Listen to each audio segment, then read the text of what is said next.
Morning, everyone. Can you hear me? Am I on? Yeah. My name's Chris Padgett. Welcome to the Friday morning session. I'll be talking about connecting cloud and on-premise applications this morning, otherwise known as the morning session after the party night before. If you're here for the office presentation, that's later in the day. There's a bit of confusion this morning. I work for a company called Cloud Solutions. I've been working with Windows Azure for about 18 months now. Prior to working with Cloud Solutions, I worked in ISV, and that was my introduction to Windows Azure and cloud computing in general. And as a result of that, system integration was a critical requirement for us, and that's what I'm talking about today. Just a few pictures to sort of start things off, keep it a bit lightweight to get things going. We've been through a number of computing eras over the last 50 years or so. We had mainframes in the 60s, mini computers in the 70s, personal computing in the 80s, client server in the 90s, web last decade, and now we're being introduced to cloud computing. Sadly, I've sort of been involved in developing applications on all these types of platforms, even mainframes. But it occurred to me just recently when I was developing this presentation that the more that the products and technologies have changed, the more requirements such as systems integration have remained the same. This is a quote from Dan Merriman, who wrote an article back in 1996 called Tying It All Together. And this is a short snippet from his sort of summary, if you like, or his conclusion, which basically says that the more we develop apps, the more we have to integrate them. It's very rare these days, at least I can't remember the last time I built a standalone application. It's most common these days that we're actually building applications that integrate with other applications, whether they be line of business systems, such as something as simple as email, or collaboration servers such as SharePoint, line of business systems such as Dynamics CRM, so on and so forth. So systems integration is just as important as it is today as it was back in the web days, and the client server days, and so on and so forth. So really the story or the requirement for systems integration hasn't changed now that we're moving into the cloud computing era. Just back on mainframes, my first job, as I mentioned a bit earlier, my first job was developing applications on the mainframe. Left university, joined a professional services company, and my first job, or my first assignment, if you like, was developing apps for Victoria Police. University, you spend your time building algorithms that traverse linked lists and order lists and sort things and all that sort of stuff. My first day on the job, my first task was to build an interface between the Victoria Police system and the VicRoads system, VicRoads being the sort of the road traffic authority in Victoria. And this opened my eyes to the power of systems integration. As you might appreciate, law enforcement, which is what Victoria Police do, is all about information sharing. So being able to integrate their systems with other agency systems or other department systems was really critical to them. Since then, I love the challenge of systems integration, and that really hasn't changed with the cloud computing. By the way, I was a little like this guy, perhaps. As part of that first job, I met a young, sort of intelligent, beautiful woman on the first day. I sort of fussed over whether I should be taking her to dinner or maybe a coffee and start off slow. If I'd thought like this guy and all I had to do was take her down to the data centre, sort of lean over a rack of something or other and say, have a look at this baby, and perhaps she was going to be as impressed as she was, then I hope my wife isn't going to download this video, by the way, because it isn't her. Might have been a good experience. So really what I want to talk about today is really just cover three main things.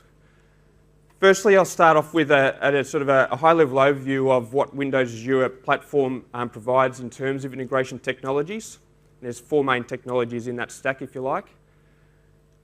Really, the main focus today is to explore Windows Azure Connect. Now, if you've been to a few of the other Windows Azure platform sessions over the last 2 days, Stephen Nagy on the first morning, for example, sort of did a broad brush exploration of Windows Azure platform, and he would have talked about Windows Azure Virtual Network, or maybe more specifically Windows Azure Connect.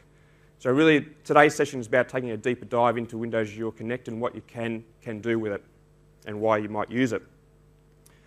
And towards the end of the session, I'll talk a little about the benefits of using Windows Azure Connect, its current limitations, but also what's coming in future.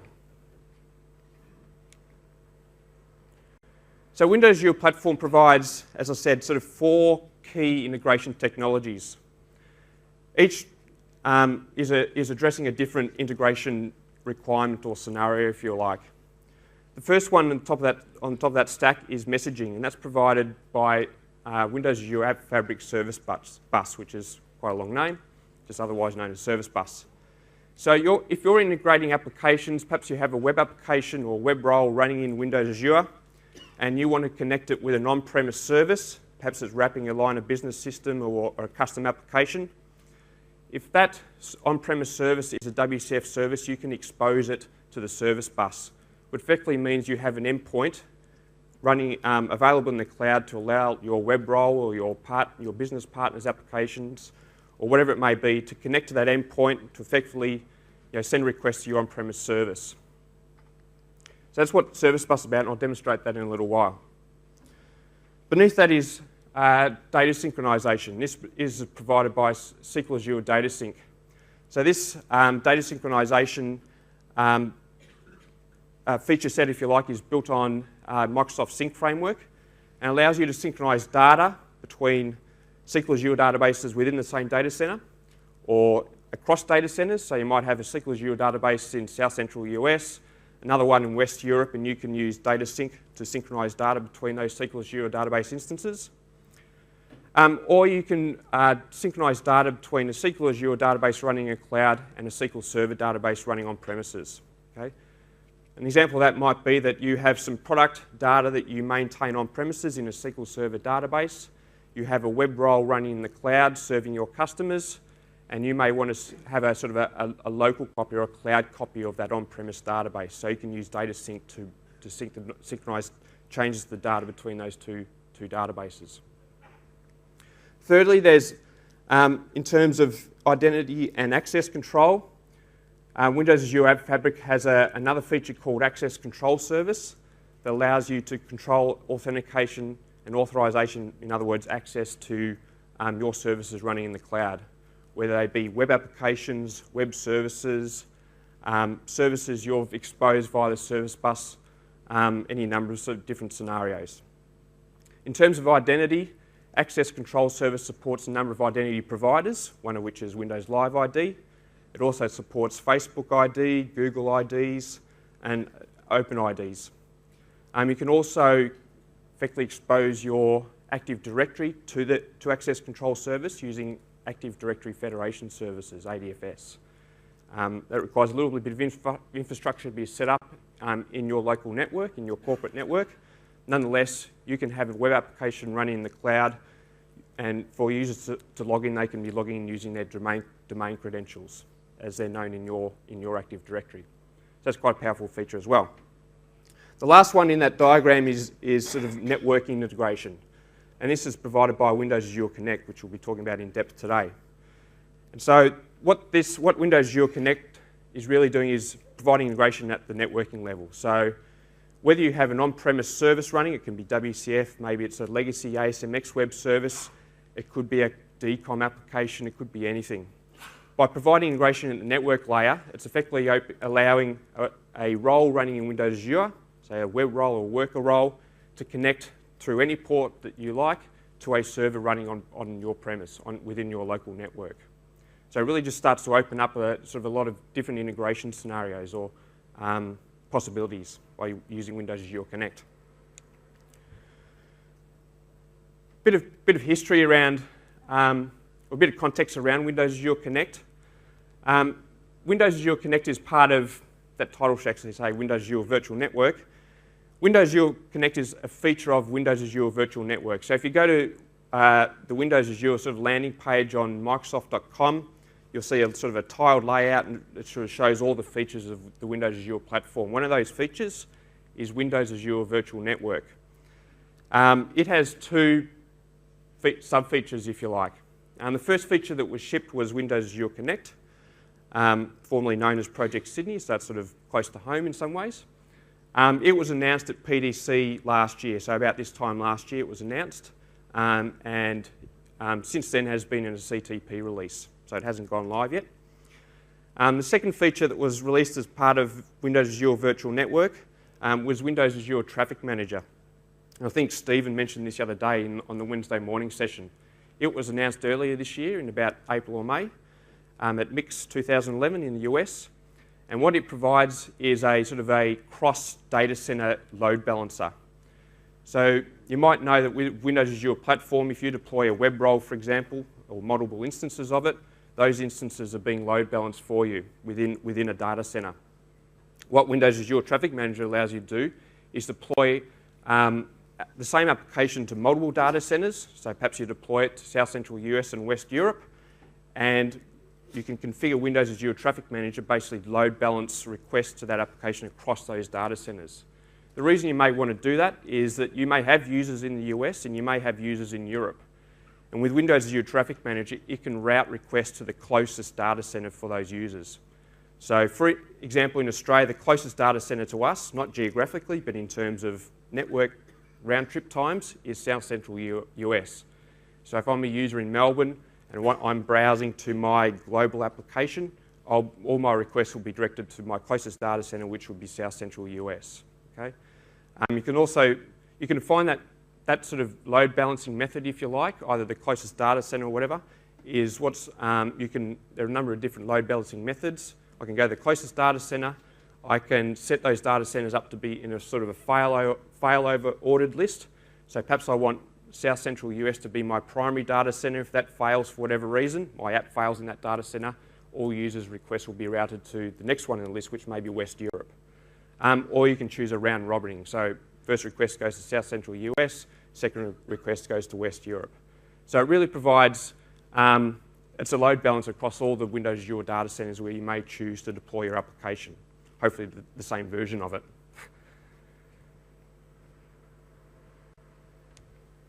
So Windows Azure Connect, alluded to this a bit earlier. Part of the Windows Azure Virtual Network feature set allows you to connect computers in your local or corporate network with roles that you've deployed to Windows Azure, whether they be web roles, worker roles, or VM roles. The way this communication is established between your local network and Windows Azure is similar to the way the service bus operates. There's a relay service running in the cloud somewhere. At the moment, that relay service is running outside the Microsoft data centers, but we'll see a bit later in future they'll be incorporated back into the data centers. So what this essentially means is that it operates a little like a telephone exchange. There's a client, if you like, perhaps it's a web application running in Windows Azure saying, I want to connect to one of your on-premise servers running in your corporate network. So it makes an outgoing connection to a relay service running in the cloud. I sort of think of this as a young lady sitting at one of those old switchboards, plugging one cable in there and one cable in there to make the connection. So the web application in Windows Azure is making an outbound connection to this relay service. Likewise, my on-premise server, whatever it may be, makes a similar outbound connection to that relay service. Okay? And at that point, they become activated. They're activated endpoints, if you like, within that relay service. Then with a little bit of configuration, effectively instructing that young lady to make a connection between those two endpoints. And so effectively, I'll be able to ping from my Windows Azure role, I'll be able to ping or send whatever request I like to my on-premise server. And likewise, if I'm on my on-premise server, I can ping or send a request to that web application or worker role that may be running in Windows Azure. Okay? So the key thing here, that it's all based on relays, which means whether it's a role running in Windows Azure or a server running on-premise, they're both making outbound connections, and it's the relay service that's establishing that communication channel between the two. All those communications are protected using IPsec. So as well as the relay service providing that, establishing that communication channel, it also negotiates the certificates that are required to provide that IPsec connectivity. What that means is that effectively it's a point-to-point connection between that role running in Windows Azure and that server running on premises. okay? So it's secure. So a quick demo of that. Just to quickly show you what I'm about to demo, what I did is, if you're an ASP.NET MVC developer, you may have seen this sample application which you can download from Codeplex. It's called MVC Music Store. You can get it at mvcmusicstore.codeplex.com. And what I did was, it's designed to run on your local computer and demonstrate the features of ASP.NET MVC. But what I did is migrate it to Windows Azure. But as part of that migration, what I wanted to do was keep the database, for whatever reason, happens to be a SQL Server database. I wanted to keep that on my local computer or inside my corporate network. Perhaps my IT folk weren't all that happy about that database or that data moving to the cloud or whatever it may be. So in order to do that, I could have done this two ways. I could have connected my web application running in the cloud to my SQL Server running on premises, but there are perhaps reasons why you wouldn't do that if you're hosting that database in Australia at the moment. And I'll touch on that a little bit later. Instead, what I did was create two web services, one using WCF, which allows the web application to sort of access store information, products, in this case albums, manage the shopping cart for the user and that type of thing, and an ASMX web service that provides sort of store management function or operations, allows me to add new products, edit existing products, and so on and so forth. The reason I chose ASMX is it sort of shows off Windows Azure Connect. The reason I chose WCF is I can show off Service Bus. So it sort of shows those two application integration scenarios, one at the messaging layer using Service Bus and WCF, and the other at the networking layer using ASMX and Windows Azure Connect. Right, switch to this other computer. Yep.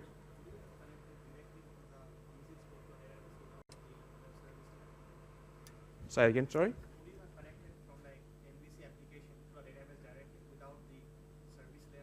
Yes, you can. But I'll offer a suggestion why you wouldn't do that at the moment. Yep, a little bit later. But it can be done.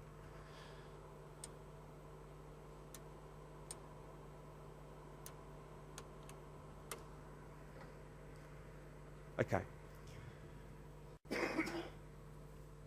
I won't step you through, in a moment with another demo, I'll step you through how I set this application up. I won't take you through the deployment because it's a bit dull and boring, but I'll step you through what I did in terms of configuration within my Visual Studio solution and the configuration that's required within Windows Azure. But just to quickly demonstrate the application, browse to this one here. Wait for it to warm up. So when I hit this landing page, it's a ASP.NET MVC web page that's invoking my WCF service that I've exposed via the service bus. WCF service is not running on my computer, it's running on my office server back in Melbourne.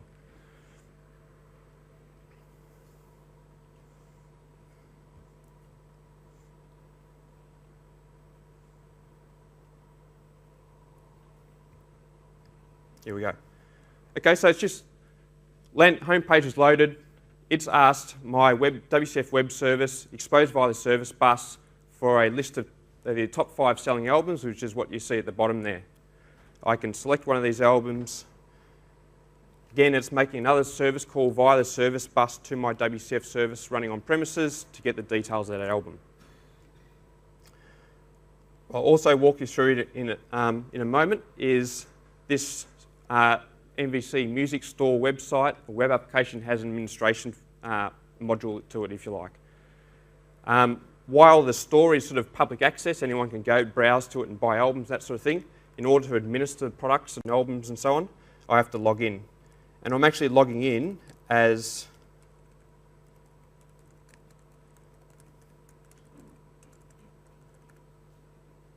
a user in Active Directory in my corporate network. So I'm not using ASP.NET membership providers or anything here. I'm actually connecting to my Active Directory and logging as that user. What it's now done is sent a request via Windows Azure Connect this time to that ASMX web service I showed you in that diagram. Okay, so a legacy web service to get a list of all the albums in this case, so I can go and edit and delete and so on and so forth. So pretty simple application, I guess, but a few key things happening here. We're getting integration via the service bus and WCF, and also via Windows Azure Connect and ASMX, plus I'm logging in as a domain user. Okay.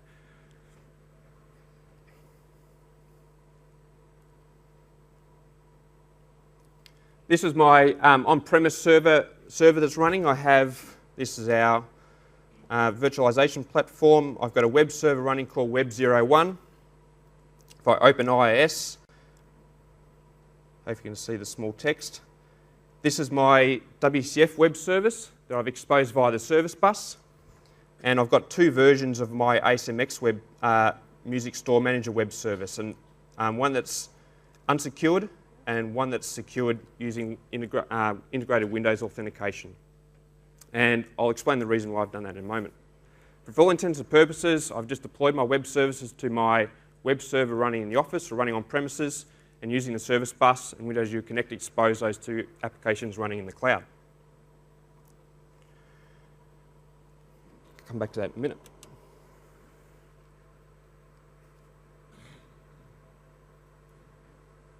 Okay. So what I want to do next is sort of take you through three scenarios using that sample demonstration application. Three scenarios on how you can use Windows Azure Connect. In fact, as part of the first one, I'll talk about how you can use Service Bus as well. The scenarios I want to walk you through are, one, how you may choose to deploy a distributed application. I guess this is really distributed because there are components of this application running in Windows Azure and components running on premises. Secondly, I'll walk you through how you can join roles, your web role, or worker role, or VM role, whatever it may be. How you can join those roles running in Windows Azure to your corporate domain, your Active Directory in this case. And thirdly, I'll quickly demonstrate how you can manage those roles, managed from the system administrator point of view, how you can manage those roles that are running in Windows Azure, how you can remote PowerShell to them, those sorts of things. So the first scenario, deploying a distributed application.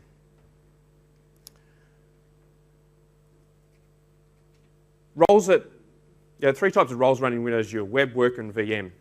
All of those can be deployed and configured to use Windows Azure Connect to provide that virtual network between those running in the cloud and your servers running on premises. Those servers may be any number of things. They may be web servers, like I just demonstrated, print servers, line of business servers, email servers, collaboration servers such as SharePoint, and so on. Email is a good example. Windows Azure Platform doesn't provide an email service. So either you've got to have an email service running in the cloud through a hosting provider or something, or if you have Exchange running on premises, you can use Windows Azure Connect, for example, to send emails from your web application via Windows Azure Connect to your Exchange server running on premises and out to your users that way. Okay? A lot of the web applications I've been building recently have some sort of integration with SharePoint, for example. SharePoint likes to be secure. So you need Windows credentials often to connect to SharePoint to download documents or edit list items and those sorts of things. Windows Azure Connect, by joining your roles via Windows Azure Connect, you can join your roles to your domain, and therefore your web application can run using some Windows credentials to connect to those line of business systems that require that integrated Windows authentication. And really, this scenario is most useful for extending legacy systems or existing line of business systems. So it isn't to say you may have, or you can have an existing web application that's running on premises that you, for whatever reason, are choosing to migrate to the cloud. You can use Windows Azure Connect to do that.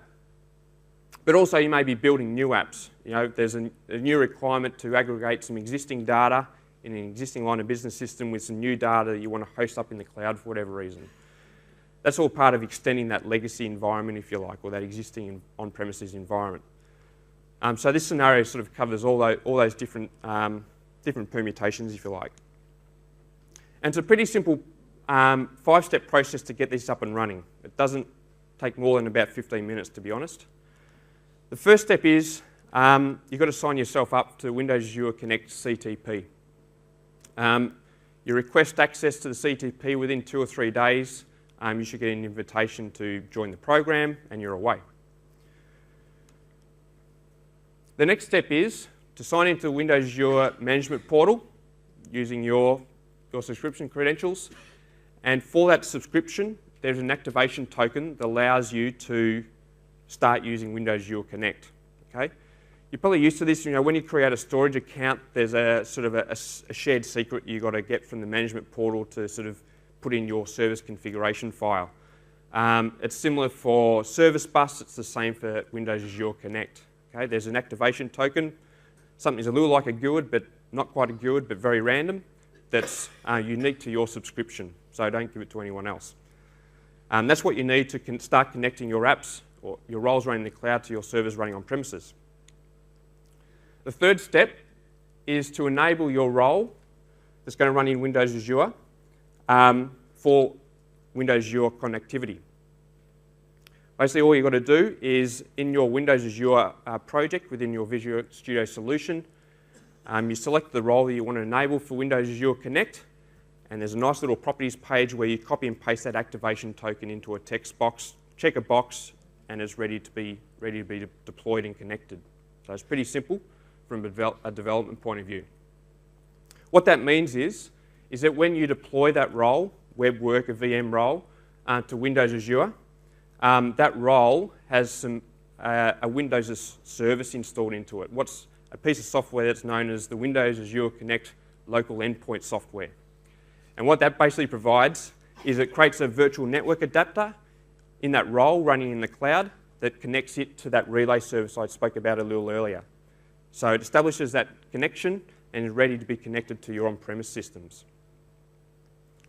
So that's all you need to do to enable your role to be connected from Windows Azure to your on-premise environment. On the on-premise side, you've got to do a similar thing. That special piece of software I spoke about, you have to install that on your on-premise servers, whether they be your web server, email server, whatever else they may be. So to do this, and I'll demonstrate this in a minute, you go to the Windows Azure Management Portal. There's a button in the Windows Azure Virtual Network area that you say, I want to install the Windows Azure Connect local endpoint software. Label's not quite that long. But it basically gives you a URL that you download an MSI from and install that bit of software on that on-premise server. Okay? As part of downloading that software, it sort of includes, if you like, the activation token that's required to connect that on-premise server to that relay service. Okay? So the same token we copy and paste into our Visual Studio project and then deploy to Windows Azure. We effectively install that on our same bit of software, the same activation token into our on-premise server. That on-premise server or that computer becomes known as a local endpoint in Windows Azure Connect parlance.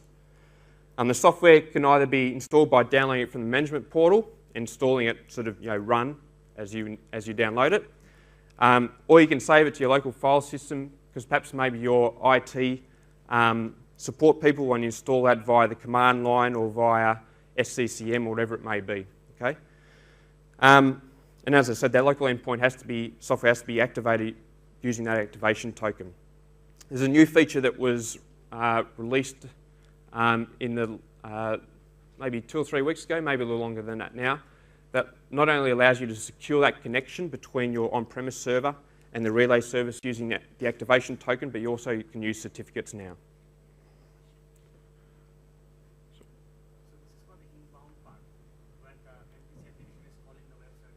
There's actually no inbound part. I guess the key thing to remember is that both the roles running in Windows Azure and your service running in your local network are making outbound connections. So logically, there are requests flowing from one end to the other, either from Windows Azure to on-premise or could be vice versa. But physically, if you like, both that Windows Azure Connect local endpoint software is making outbound connections to the relay service.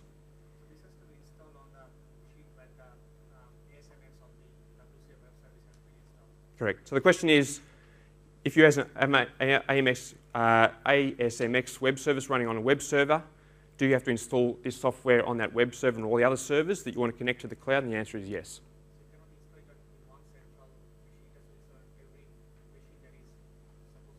Correct. You can't install it on a central server. It has to be installed on each individual machine.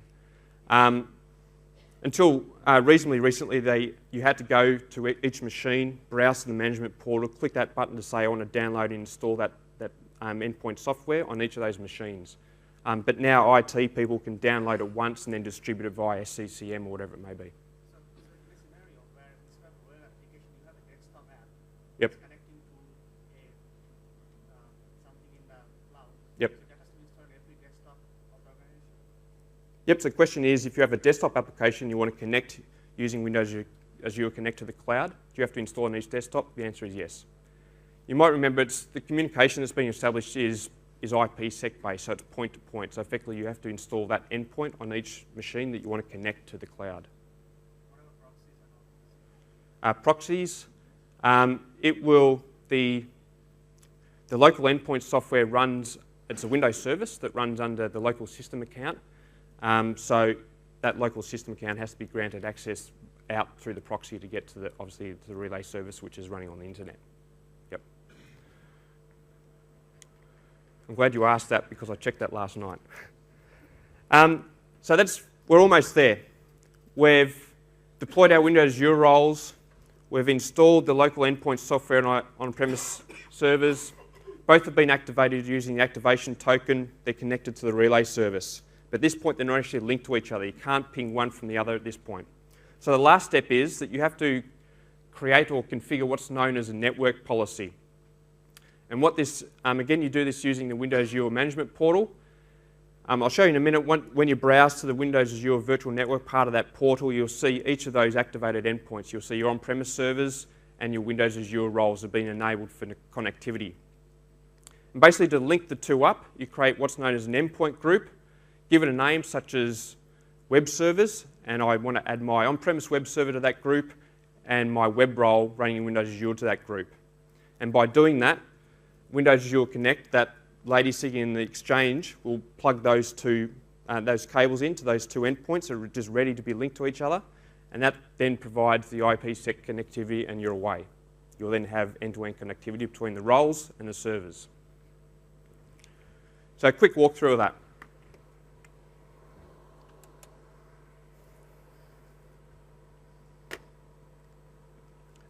Okay, Management Portal. So if you haven't signed up for Windows Azure Connect CTP, this is where you do it. You log in. On the Home tab, Beta Programs, you'll have a request button next to Windows Azure Connect. Click the button. Within a day, you'll hopefully get or 2 or 3 days probably, you'll get an email saying you've invited to the program, and that beta program will become active for your Windows Azure subscription. The next step is if I go to the virtual network area, I have to get my activation token. So again, this is an activation token for the subscription. So no matter how many roles you have running in Windows Azure or how many on-premise services you want to link up to, they all share the same activation token. If you have one activation token for your production roles, for example, and another one for your test roles, then you'll have 2 activation tokens. So you've just got to be aware which one you're using. I get the activation token by clicking this button and copying and pasting that GUID.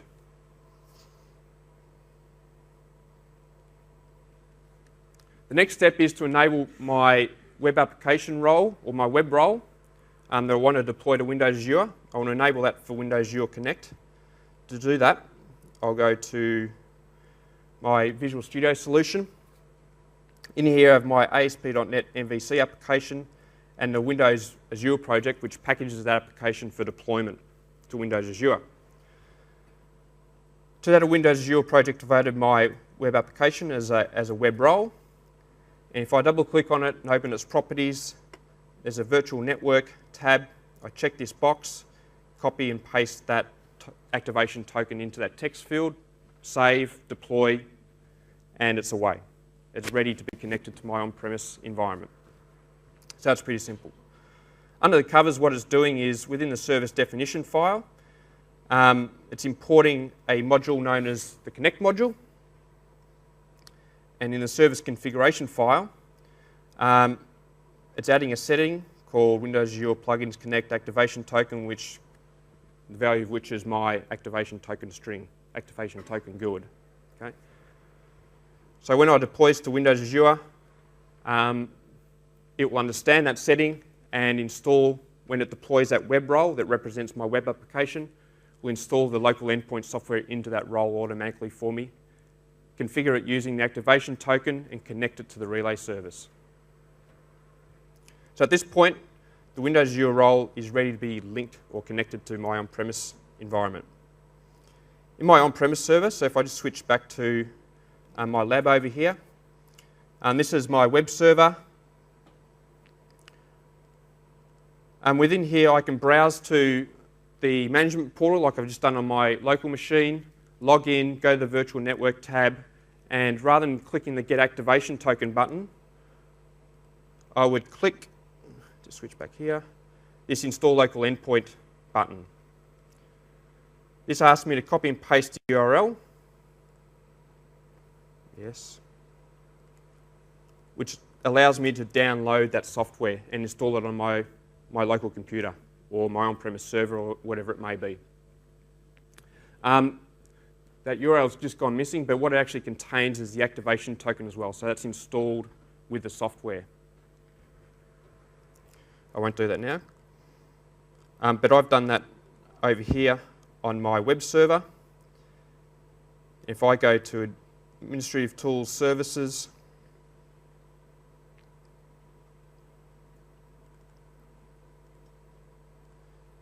and scroll down,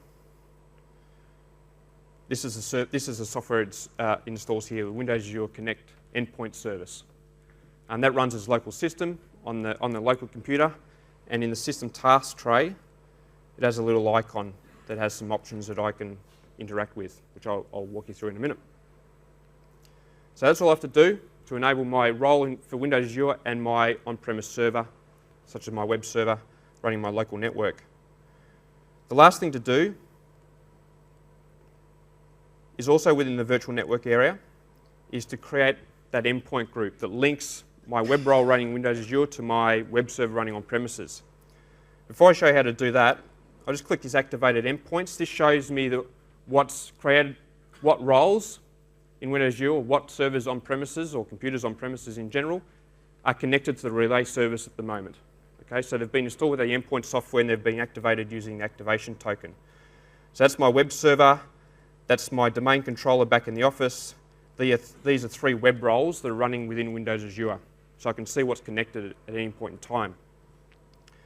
So if I want to connect, say, my local computer here, Paget 7, with one of these roles running in Windows Azure, for whatever reason, I click Groups and Roles here and create a new endpoint group. I give it a name, such as, this is the group of my development laptops. I have to select the computer I want to, my on-premise computer, or in this case my development computer, that I want to connect from. And then choose either other computers on premises or roles running in Visual Studios I want to connect to. So this has a much more general purpose. I did mention this a bit earlier, but you can actually create connections between your servers running on premise. Now that probably doesn't make a lot of sense, but what does make a bit of sense is if you've got roaming users who, perhaps you've got some VPN infrastructure in your corporate network, in order to support those users who are out and about, in the field, you could use Windows Azure Connect in place of those VPN devices if you so chose to. So what this allows you to do is not only connect roles running in Windows Azure to servers running in your on-premise environment, but also users are out and about, connected to the internet to connect to those same servers running in your on-premise environment. Okay? So it's often, a lot of what you read about of Windows Azure Connect is about connectivity between Windows Azure or the cloud environment and your on-premise environment, but it's a much more general purpose virtual networking feature than just that. I'll show a diagram of how you might use that in a minute. I create that endpoint group to link my Windows Azure role with my development laptop. And what this is doing is pushing that policy out to those 2 computers. It's telling my local computer that you're now linked to that role running in Windows Azure. Likewise, in Windows Azure, it's now being informed that it's now linked to my development laptop. And so we're now connected. So hopefully that means I can tell whether I'm connected by just looking at the little icon down here. It might be a little hard to see, but It takes a few minutes to recycle that policy to know that it's connected. And you might have just seen that it then switched from limited connectivity status to connected status. That means I can go over here, if I just knew what the machine name was that I've connected to. That one there. Command. Close this.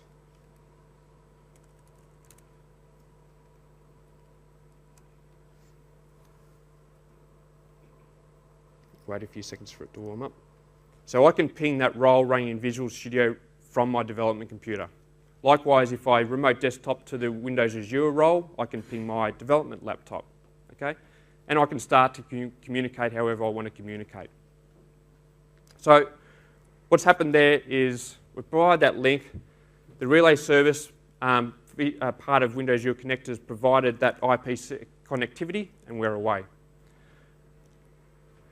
What you almost just take note of here before I move on is the ping time there, 260 milliseconds.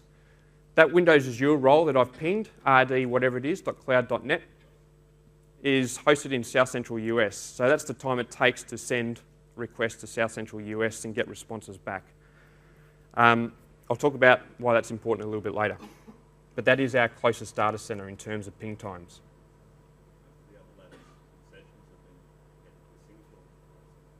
Yep.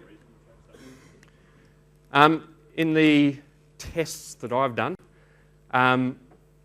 so what I mentioned Traffic Manager, Windows Azure Traffic Manager a little earlier. So what I did was basically deploy an application such as this to South Central US, Singapore, West Europe, and a few other data centers, and asked Windows Azure Traffic Manager to send all my requests to my closest data center, and it just happens to be South Central US. So the difference is small. It's maybe 10, 20 milliseconds depending on the time of day and the day of the week and that sort of thing, but it tends to be the closest one. Is what I found anyway. So that's pretty powerful stuff. With a few sort of easy steps, bit of configuration, no code changes or anything like that, either to my web application or, as I'll show in a minute, to my web service. So all this configuration, they're now connected. We now have a virtual network between the cloud and our on-premise environments, and it's all good. So quick question, yeah. If the web role goes down for some reason, would it automatically attach the grouping to the next web role to my local machine? Yeah, so the question was, if the web role goes down, does it automatically reconnect once that web role comes back up? Yep. Any other web role. So if I've deployed this web role in one data center, Yep. and that data center goes down because I have multiple web roles, Yep. there's a 3-tier redundancy. Yep. So another web role for that is spun up. Yep. Do I still have to go through the process of connecting it to the local group and doing that, or would Azure automatically do that? Azure will automatically do it. So by creating that endpoint group and linking a role in Windows Azure to a computer in my local network, whatever it may be, it's the link with the role, regardless of how many instances of that role are running. So in this case, I've only got one, which happens to be RD, whatever it is. If you had 10 instances, I'm effectively creating links with 10 virtual machines running in Windows Azure from my local, my laptop computer, okay?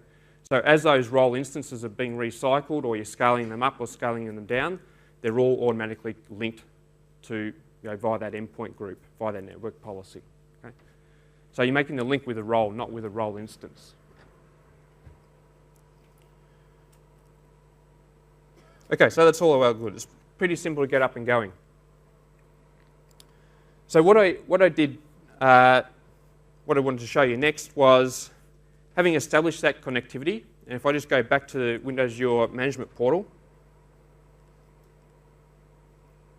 I've created endpoint groups that connect my web roles running in Windows Azure with my web server running on premises, Web01. To do that, I created an endpoint group called Web Servers, added my on-premise server and my web roles to that. So that's providing a VPN between those roles and those servers. So that means within my web application, I can just address a web server running on my on-premise server using a base address of web01.cloud.net/store service, whatever it may be. Okay, that VPN is private. That Windows Azure Connect providing that connectivity. For all intents and purposes, it just looks like another call on my network. Okay. Just to prove that to you, within my ASP.NET MVC web application, web config, here's the client address for my WCF's web service that's running on premises. So remembering this web application is running Windows Azure, I just address my web service using the name of my server running in my local network. Okay, and we're away.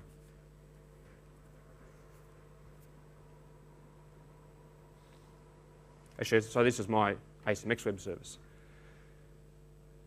So I've used Windows Azure Virtual Connect to provide that link between my web application and my ASMX web service. In order to provide the link between the web application and my WCF web service, I wanted to use Service Bus. In order to do that,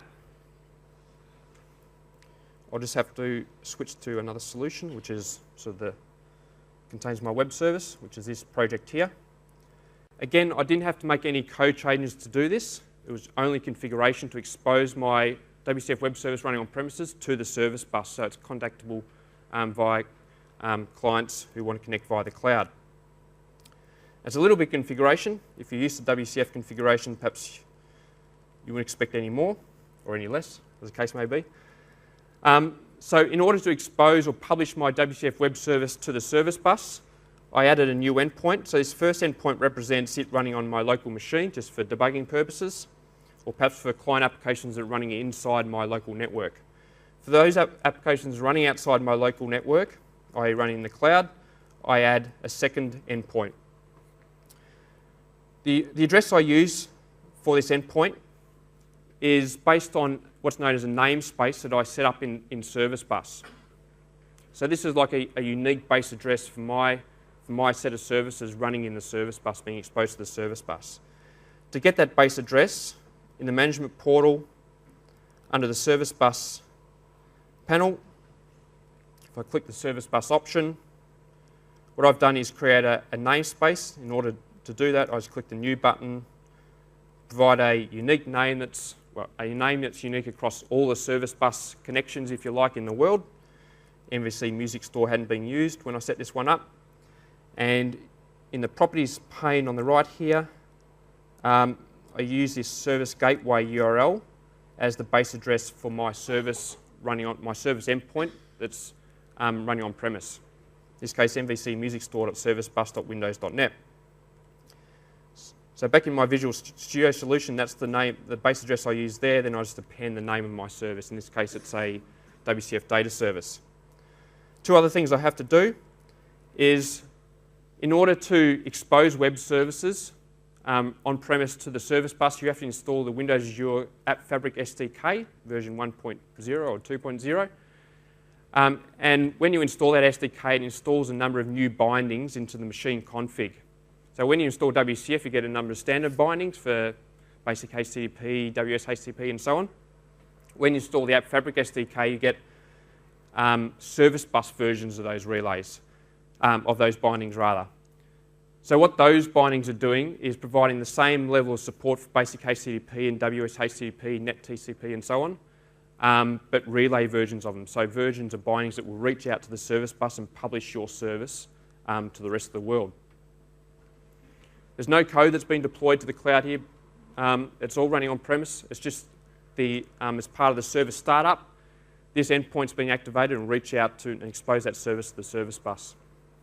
The other thing I have to do is, in order to, as a service running on premise, in order to connect to the Service Bus, I have to provide a shared secret. So this is like a storage account key and those other types of things you use in Windows Azure. In order for the service to register itself with the Service Bus, I have to provide a shared secret, and I do that using a behavior configuration. In this case, an endpoint behavior configuration. So if you've done any WCF programming, you might be used to some of this. It's basically this set of configuration up here that says when the service wants to connect to the Service Bus, connect using this shared secret. Okay? The Service Bus will say, oh, I know who you are. Based on that shared secret, I'll allow you to register yourself and start listening. Okay? There is one other, so with a few lines of configuration, no code changes, I've connected my on-premise WCF service to the service bus. Applications run in the cloud or elsewhere on the internet can now connect to that endpoint using that address down here, this one down here, and they can start to interact with my service. That's pretty cool, pretty quick and easy as well. One gotcha here is that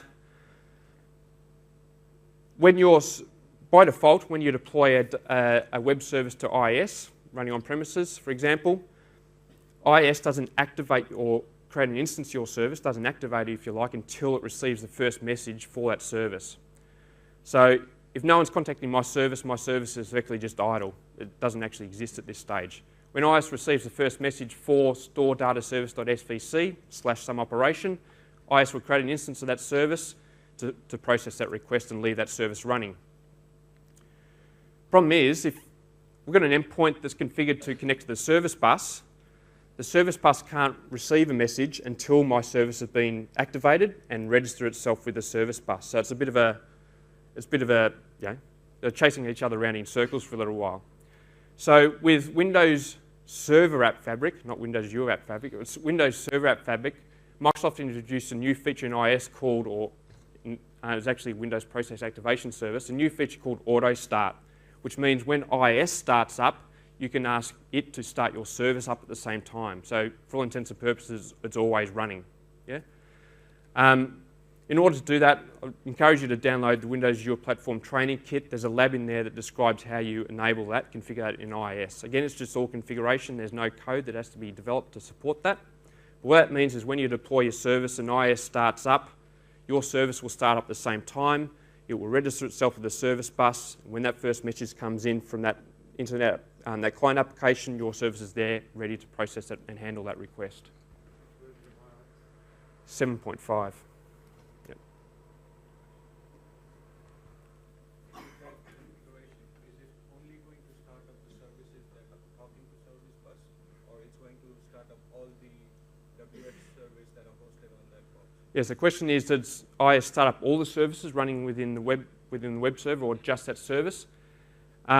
If you follow the steps in the training kit, you install you extend the IIS schema that allows you to say, I want to start all services, check this button, check this radio button, or I just want to select the service that I want to auto start, so you get a bit of flexibility. Or it's also quite you can also do this with Windows Azure roles running in the cloud, your web roles running in the cloud, via a startup task. If you use those in the past, it's something you can run on the command line when your web role is starting.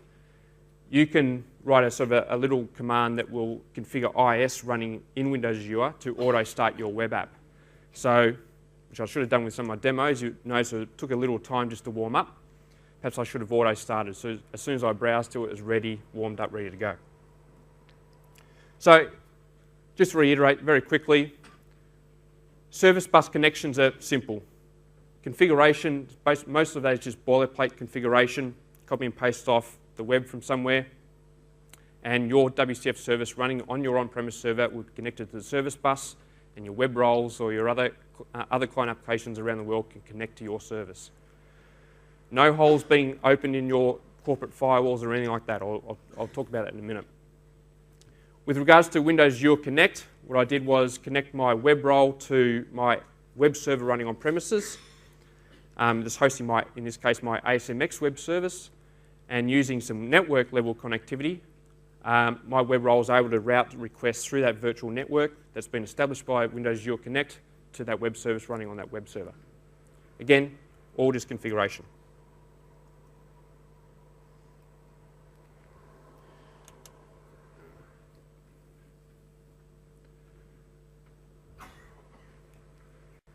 Okay, so next, just quickly, with endpoint groups, so these are the things that define the network policies or the links between roles and servers.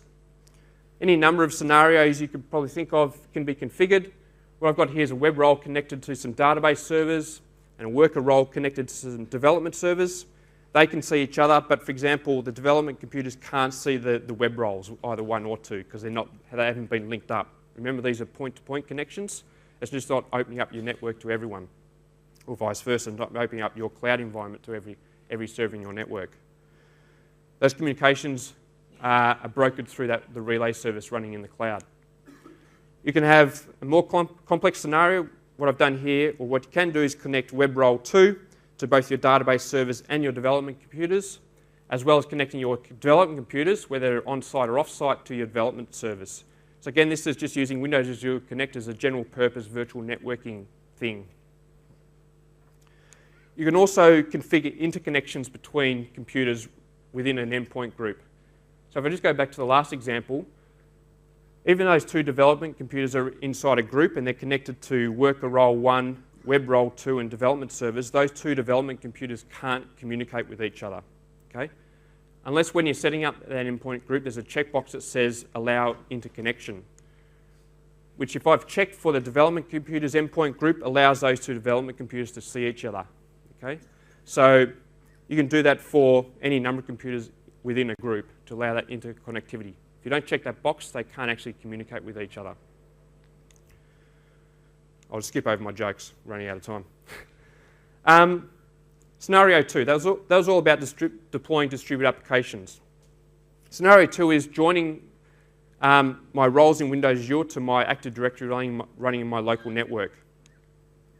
Again, this is all just configuration, which I'll show in a minute. Why would you use this? Primarily for authentication. So as I mentioned earlier, you may have a line of business system or SharePoint or Dynamics CRM or whatever it may be that requires integrated Windows authentication. So Windows tokens to be sent to it in order to handle, process requests on the client's behalf. In order to enable that, you want to join your role to, firstly, join your role running Windows Azure to your Active Directory, your corporate domain, and then you have the choice of, what you're able to do is run your roles, your web roles, for example, in Windows Azure as a domain account.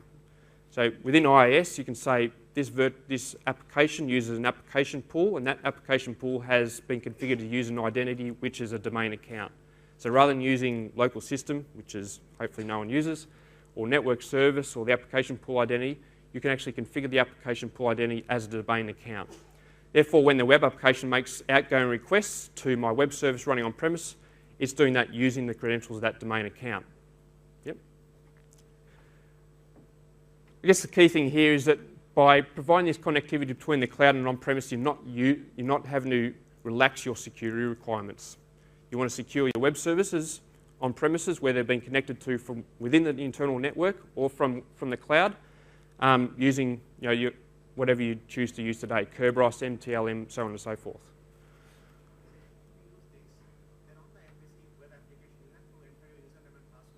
Yep. Yeah, so the question is, on my demo application, I had to sign in using my domain username and password. All I'm doing, I'll show you the code for that in a minute, but just in configuration, I'm using a membership provider, which is the Active Directory membership provider. Okay? So by joining my web role to the domain, the web role knows its domain controller is DC01 in my case. Okay? So when I configure my web application to use the Active Directory membership provider, it knows to, when I log in, to pass on those credentials to my domain or my Active Directory to authenticate.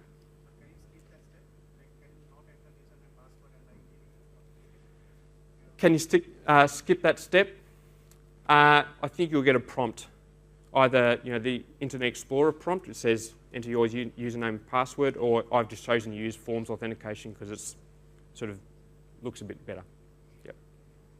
So it's not integrated from the point of view that it's just seamless. To join the roles to a domain, this is even easier. Well, not quite as easy, but less steps anyway. First thing you ought to do within that same service configuration file that I enabled Windows Azure Connect for, I've got to provide a number of configuration settings that tell Windows Azure how to connect my role that's about to deploy to my local domain, my corporate domain. There's a number of things in that list.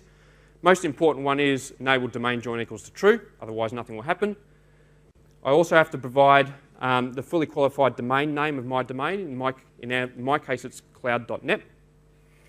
The fully qualified domain name of my domain controller, which in my case is dc01.cloud.net, and an account name and password that has permissions to join that role to the domain. So in that case, in my case, it's a domain admin user account. Okay?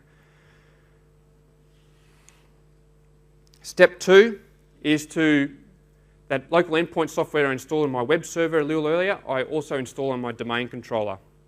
May get your system admins a little bit nervous, but you can reassure them it's all good. That domain controller at the moment also has to be running the DNS server role. I think that's going to change in future. But back in our office, our domain controller is also hosting the DNS server role. So that is a requirement, current requirement, if you want to join your roles to your domain. And then, like I did before, those two, both the roles when it's deployed to Windows Azure and my domain controller in my local network will be activated. They'll be connected to the relay service, and I then create another endpoint group that connects that domain controller to that role, or those roles running in the cloud. Quick demo.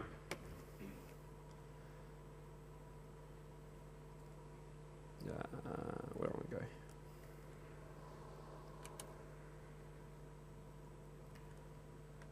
Okay, so this is, again, my MVC web application.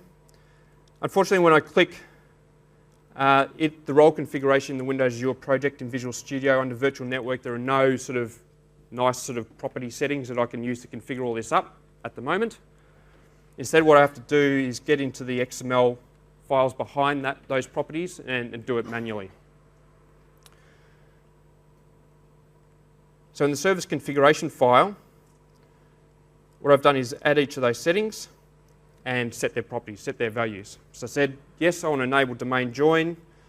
That's the fully qualified domain name of my domain. Likewise for my domain controller, here's an account that can join computers to the domain, and here's its password encrypted using a certificate.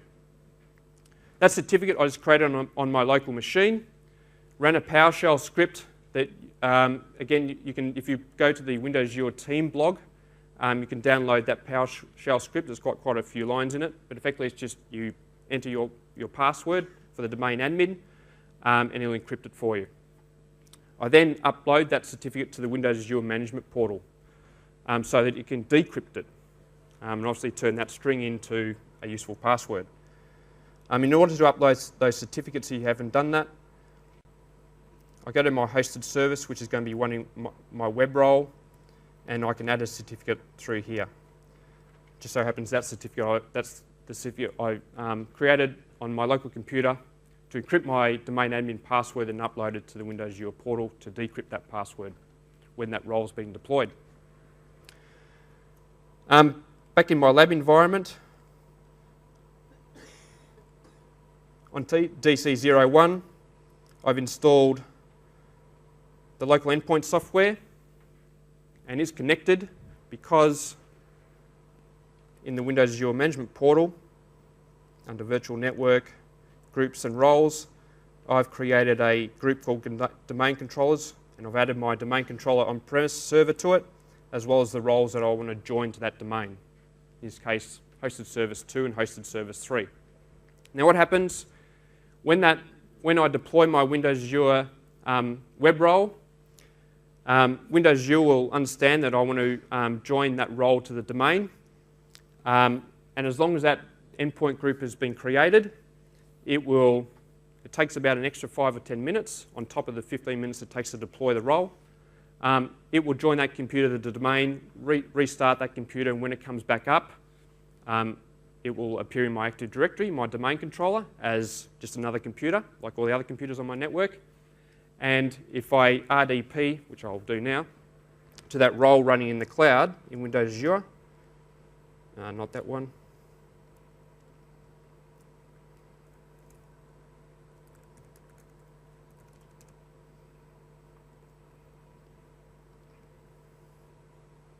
and choose Computer Properties, you can see that the computer's been joined to the cloud.net domain. Okay? In my Active Directory, just to prove that I'm not making all this up, Active Directory uses computers. I've created an organisational unit to represent my Windows Azure roles. They're the 3 roles that I've joined to my domain, running in the cloud. So that then opens up a number of possibilities. As a domain administrator, I can manage those machines or those computers just like any other computer in my local network using all the tools I love to use today. I can even add it to the group policy and do things with that if I wanted to. There's one extra step to, I mentioned earlier, because I want to secure my on-premise web service, in this case my ASMX one, using integrated Windows authentication, and in order to do that I want to change the application pool identity of my web role or my web application running in the cloud. There is a bit of code to do that, but it's one line code. So in the web application itself,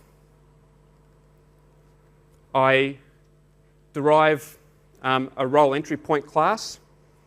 This allows me to perform some startup logic or shutdown logic, as the case may be, when that role goes through its various states or various life cycle running in Windows Azure. So when this role starts up, I use this helper class that again is provided by the Windows Azure Connect team that allows me to configure, as the name gives away, I guess, configure the IIS app pool that my web role will be running under to use some domain credentials. Okay, those domain credentials are specified in the service configuration file. If I just scroll, where is it? Up the top here. I want my web app to run as cloud slash MVC Music Store, and again, here's its encrypted password, as it's known in Active Directory. So when that web role is deployed, it's started, joined to the domain, the application pool for that web application will be, its identity will be changed to that domain credential. And therefore, any requests that are flowing from that web app to my on-premise web service, we use those credentials and I can secure those on-premise web services using Windows NTLM or Kerberos. Again, pretty powerful stuff. Opens up a lot of opportunities for you to migrate your existing apps to the cloud if you want to make use of the elasticity or scalability or lower cost of Windows Azure, but still provide that, have those roles joined to your domain and treat it like any other computer from a management point of view, but also make use of Windows authentication, for example, to provide secure communications between your web apps running in the cloud and whatever assets you have running on-premise. Just quickly, I'll skip past the next joke. Managing roles. As a system administrator, I have these roles joined to my domain. I want to manage them like I manage my other computers.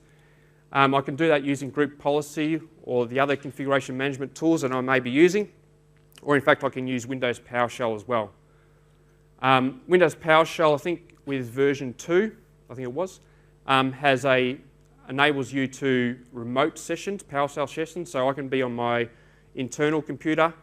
Using PowerShell, I can remote to these roles running in the cloud and just run PowerShell commands like I would on all the other servers inside my internal network. There's a few steps to do that. Because it requires PowerShell version 2, the roles running in the cloud must be running on Windows Server 2008 R2. To enable that, it's just another service configuration attribute you have to set from 1, which is the default, which represents Windows Server 2008, to 2, which represents R2. Number of steps you've got to go through, all of which you can automate as part of a startup task. A startup task, as I mentioned a bit earlier, if I just quickly switch back to my demo machine.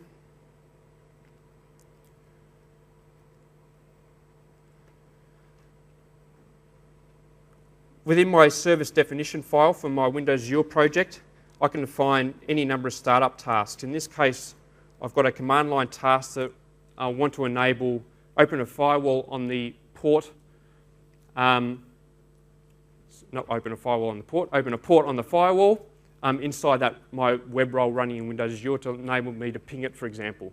In order to enable remote PowerShell, you've got to open that port, you've got to run enable remote Windows management, what's it called? RM?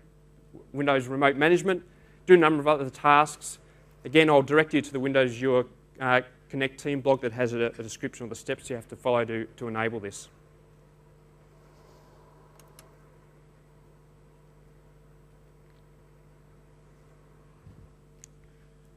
I won't do the demo, and I won't tell you the joke.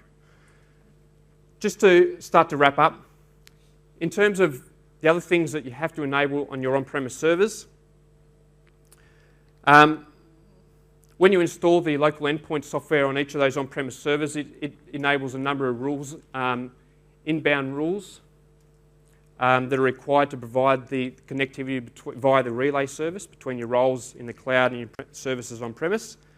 After that installation, if your web role wants to connect to a SQL server, for example, then on that server running in your local network, you have to open whatever port's required to communicate with SQL Server, in this case 1433. What's actually happening is when a request is sent from a web role running in the cloud to a SQL Server running on-premise, the Windows Azure Connect local endpoint software is intercepting that request and basically doing a loop back to the same machine. Okay, so that whatever port that loopback has to come back through, 1433 for SQL Server, 80 for IIS and so on, that port has to be open on that on-premise server. It's not in a corporate firewall, just on that server itself. Also, to allow the local endpoint software to connect out to the relay service, your corporate firewall has to open port 443, which is open in most corporate environments. Prerequisites for running all this: download and install Windows Azure SDK 1.4. That provides the sort of the configuration schema and everything that's required in Visual Studio to configure all this stuff up. Your servers have to be running one of those operating systems, or your development computers have to be running one of those operating systems. And at the moment, you have to have an IPv6 enabled network to allow your servers to connect out to the relay service. That will change in the future. Benefits of using all this, I've sort of mentioned a lot of these along the way.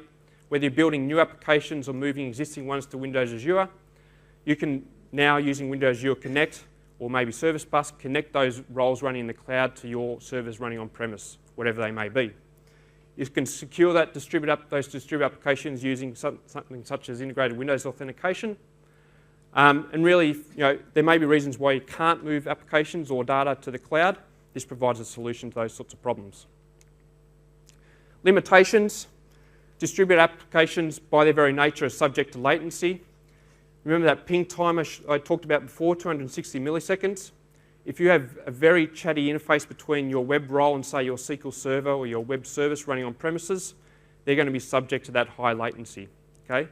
So just think about how you want to distribute, where you want to make that division, about what you deploy to the cloud and what you keep on premise, and keep those interfaces or that chat as chunky as possible. Another current limitation, the local endpoint software can only be installed once per server. So if you have a subscription for your production server, production Windows Azure environment, another subscription for your test environment, if you have servers running both your production and test databases or your production and test web services, you can only install that local endpoint software once. So you'll have to decide whether to connect it to the prod Windows Azure or the test Windows Azure. Or you only install, reinstall, uninstall, reinstall as you go through your deployment lifecycle. Also, Windows Azure Connect doesn't understand virtual IP addresses. So in production, if you're running a web farm for your web services or whatever they may be, you can't, that web farm has a virtual IP address, which is what the client applications connect to. And then those requests then farmed out or load balanced that across the farm. Windows Azure Connect doesn't understand those farm virtual IP addresses at the moment. So you might have to consider something else. What I built just for kicks one afternoon was a software router on the Windows Azure side that knows about each of the servers in the farm. So it effectively bypasses the load balancer, understands the IP addresses of each of those servers in the farm, and basically just sort of round robins requests between each of them. Okay, so effectively doing the same sort of thing, but from the Windows Azure side, not my on-premise side. That gets around the limitation not being able to use virtual IP addresses. Is it available from Windows Azure? I can make it available. Yeah. Correct. So if you've got a SQL Server cluster, you've got the same problem. You don't have a cluster virtual IP address, so you have to do something else. Either, in this case, you can do it on the Windows Azure side to basically fail over somehow. They're going to fix it, which brings me to the futures. Nice segue, Will. So in future, coming up, Windows Azure Connect team have announced a number of enhancements to this feature. They allow you to connect to VPN devices. So by doing that, Windows Azure Connect will understand virtual IP addresses. So it's just like connecting in via any other computer to any other your VPN device and allowing access to the network. Rather than relays being located outside the Microsoft data centers, they'll be located inside. At the moment, all the relay service runs using TCP-based, which provides better reliability but lower performance. So in future, there'll be the option of using UDP-based relays for higher performance. Also, at the moment, I think I mentioned a bit earlier that you have to have an IPv6 enabled network to allow all this to be enabled. In future, Windows Azure Connect will support IPv4 addresses and allow you to assign address ranges or subnets to those Windows Azure roles you have running in the cloud. Also, the network policy, so be able to create, edit, delete endpoint groups will be, you'll be able to programmatically manage using a REST API. At the moment, you have to do it manually through the management portal. So in summary, Windows Azure Virtual Network provides the networking functionality as part of the Windows Azure platform.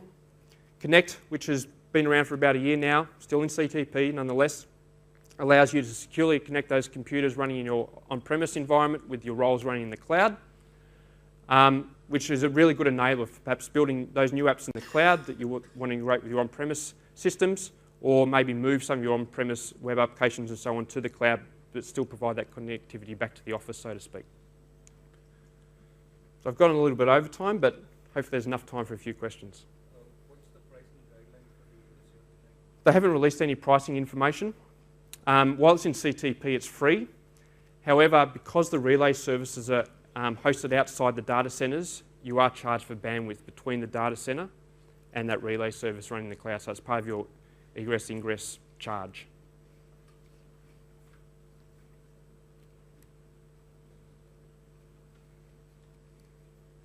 All right, that's it. If you can make sure you fill in an eval form. Thank you. And if you want a couple of resources on following some of this stuff up, go to the homepage on Microsoft.com, check out the team blog. They've got a number of good sort of walkthroughs of different scenarios where you may want to use Windows Azure Connect. And use the training kit because there's quite a few